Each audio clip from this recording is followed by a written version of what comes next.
quite a different trip to what we're used to. We want you guys to take on various leadership roles for the group and for the benefit of all. Just thinking about those little things that do make a big difference when you are in charge of other people or when you're responsible for a group and not just for yourself. And in this situation, a whitewater environment, really important that you know how to work as a team to keep everyone safe. When you start having to make decisions for yourself, particularly on rapids where you know that there are dangers or you're not really sure which way to go, I think that does change things for people.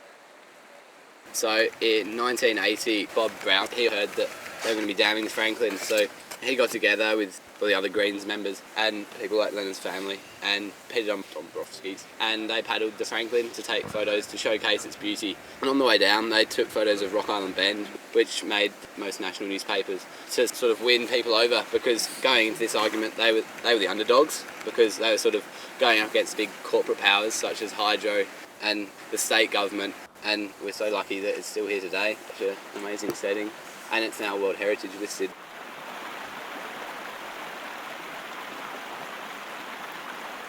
At the start, I was still trying to learn the strokes and even how to control the raft. It was quite good getting the leadership. I was up on the rocks and stuff thinking about which line we're going to take, it's a lot more visual than rather just following everyone else. No, it's really good just to have, you're running the whole show for everyone else in the group.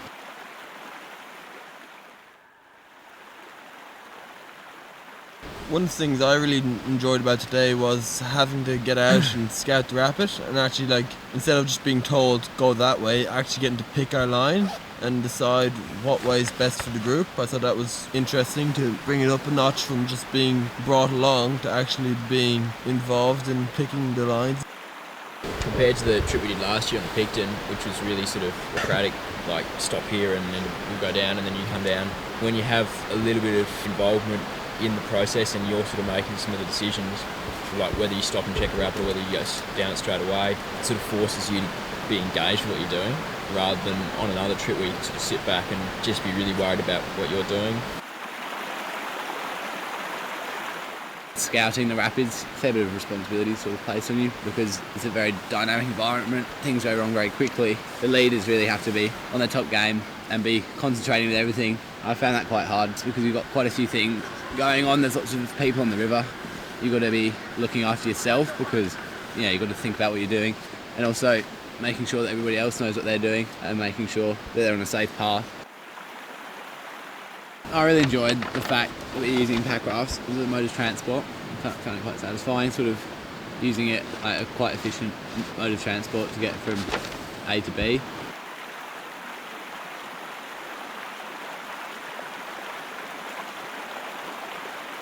I really enjoyed when I got caught on a rock and my raft filled up with water and the pack floated 50 metres downstream.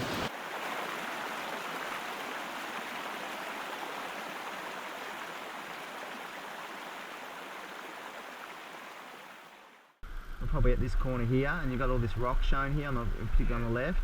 We'll go around, and then hopefully, once you get here, it's only a couple hundred metres, you'll be looking straight down at the end.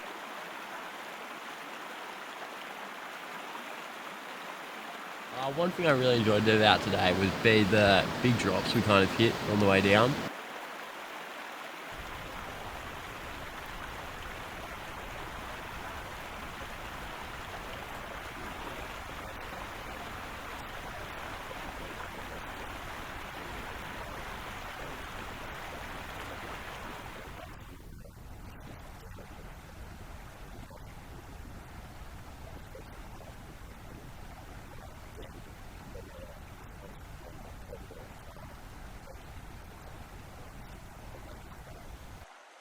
We're now at the junction of Collingwood and Franklin rivers, and for those that have been involved in doing some of the research in the environmental history, you'll have a really good appreciation of just how special this river is and this area is. But I'm hoping that the rest of you have actually managed to see some of that just by the beautiful forest that we've paddled through and the gorge-like section in Collingwood.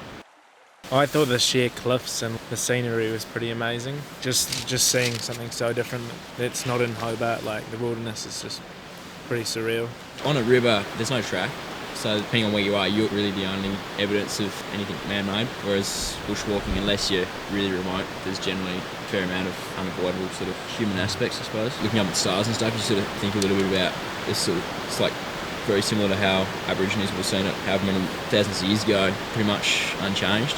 And then, yeah, how you feel to be worlds away from anywhere else. It's just you and the environment, really.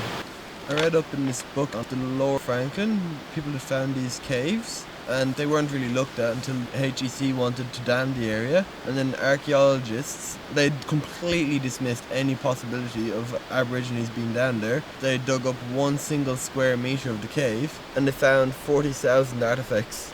40,000? 40,000 Wow. in 1 square metre.